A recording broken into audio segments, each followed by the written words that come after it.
Marcos Mendes, retomando a conversa onde a deixamos no segmento anterior.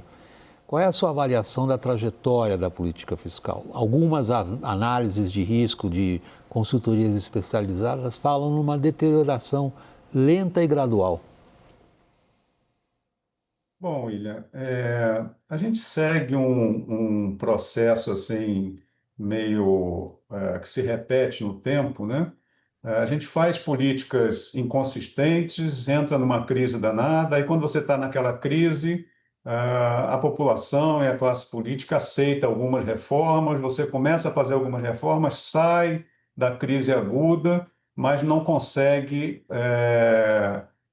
estabelecer uma estabilidade fiscal. Então, a gente entrou lá na crise de 2014, 2016, perdemos 7% do PIB, aí aceitou-se fazer o teto de gastos, começou a fazer reforma da Previdência, mas tão logo a gente tirou o nariz da água, começou a deterioração. E aí, quando mudou o governo, veio uma deterioração muito forte. Como eu falei, a reindexação do salário mínimo, de despesa de mínimo de saúde e educação, aquela PEC da transição que jogou a despesa 1,5% do PIB, pelo menos, para cima. E o fato é que você criou depois um arcabouço fiscal que não se sustenta. Então, temos aqui algumas lições, né? A primeira é que nós transformamos um superávit estrutural, que é aquela conta que você tira as receitas não recorrentes, que você desconta a fase do ciclo econômico, quer dizer, a conta mais realista, né? Você tinha nós conseguimos chegar em 2021 a um superávit estrutural de quase 0,6 do PIB. E em 2 anos você transformou isso num déficit de 1,7, tá? E com um arcabouço fiscal que não consegue nos levar de volta para uma situação de equilíbrio, tá? Então, eu acho que nós perdemos a oportunidade de lidar com regras fiscais, nós não temos maturidade para respeitar regras fiscais, a gente faz a regra, no dia seguinte já começa a gastar por fora do orçamento, a criar algum tipo de drible, e só nos resta fazer a dura reforma de efetiva contenção de gasto, voltar a discutir previdência, benefícios previdenciários, programas que não têm mais funcionalidade, folha de pagamento, etc. Só que a gente tem um veto político a isso, né? E para romper esse veto político, nós vamos precisar, infelizmente, de uma crise ou de uma ameaça de crise muito grande. E isso não pode ser muito depois do ano que vem ou de 2027, porque a situação está ficando realmente bastante perigosa em termos de trajetória da dívida. Em função do que o Zé Márcio disse no segmento anterior e o que o Marcos Mendes disse agora, aí os colegas repórteres políticos aqui estão com uma pergunta que provavelmente é a pergunta que está na cabeça de toda a nossa audiência. Nós vamos viver meses e meses e meses essa situação de estagnação, traduzindo, no qual as forças políticas, particularmente as que estão no centro do próprio Congresso e no Palácio do Planalto, impedem que se ataque essas questões que os dois economistas mencionaram de forma efetiva? Daniel, depois Caio. William, se eu te entendi bem, a sua colocação, até se os partidos de centro, os partidos que dão apoio ao governo estariam dispostos, eu não vejo o próprio governo disposto. Observe que há coisa ali de 3, 4 semanas, nós fizemos aqui uma longa entrevista com a ministra Simone Tebet, em que a gente colocava ali, olha, o que vem de 2027 em diante é um completo engessamento da execução orçamentária pela tomada absoluta do orçamento por despesas obrigatórias. É mais que Ela isso, reconhece isso. Daniel, é mais que isso. O governo anunciou um colapso. Exatamente. E a ministra Simone Tebet reconhece isso de uma forma muito franca. Mas quando se pergunta a ela, e eu estou só exemplificando com a Simone Tebet, a resposta seria a mesma de Fernando Haddad. Quando se pergunta, então, o que o governo proporá, como vai corrigir a rota? Ela é muito franca ao dizer, não existe o menor ambiente político em 2025, que dirá em 2026, para propor e para provar alguma coisa. É verdade. Então, quer dizer, estamos assumindo, a ministra do Planejamento assume, então, que o governo deixou de governar quase 1 ano e meio antes do fim do mandato. Essa é uma tarefa que fica para 2027, fica cada vez mais claro que em 2027, ainda que a gente tenha um novo governo Lula, a gente vai passar por algum processo de arrumação do orçamento, como foi o arcabouço, como foi a PEC da transição em 2023, mas alguma coisa há de ser feita. Caio, o raciocínio tanto do Zé Márcio quanto do Marcos Mendes é sofisticado o suficiente para não cair naquela causa mecânica, isso então aquilo. Ao mesmo tempo, eles indicam uma estrada de escorregar para uma situação insustentável, foi a palavra que o Zé Márcio usou.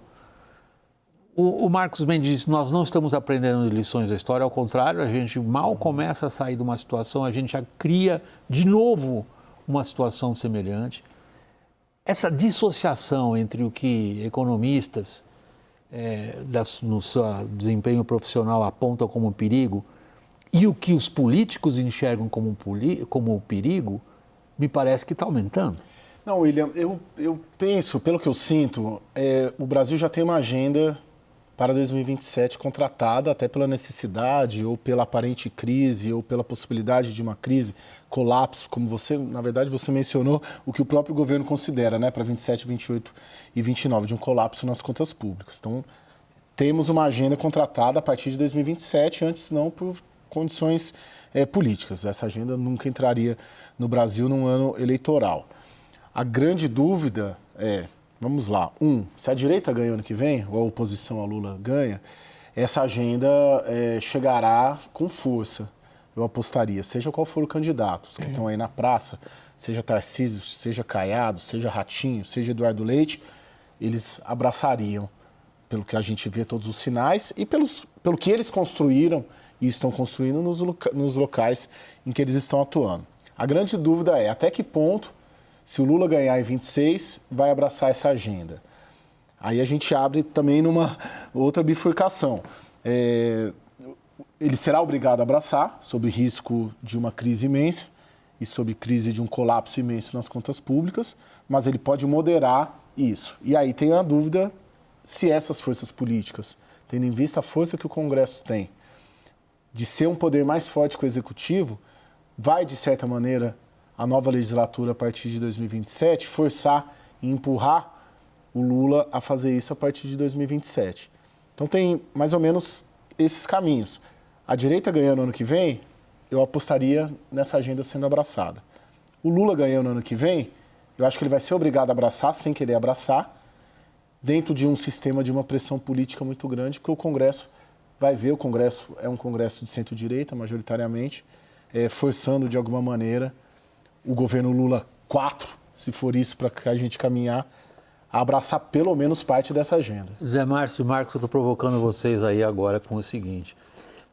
Isso que os repórteres políticos indicam é para vocês a marcha da insensatez, Zé Márcio? Olha, a pergunta que você deve se fazer é: será que o PT e o Lula aprenderam a lição do governo Dilma?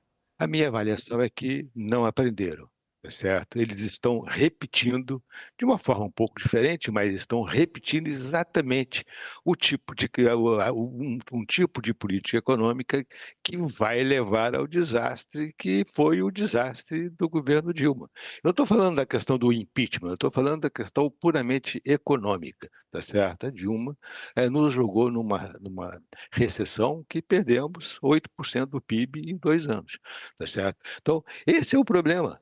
E o presidente Lula, quando ele assumiu lá no início de 2023, tá certo? Ele trouxe de volta uma grande parte dos problemas que foram resolvidos, né? Quer dizer, ao longo do governo Temer e também ao longo do governo Bolsonaro.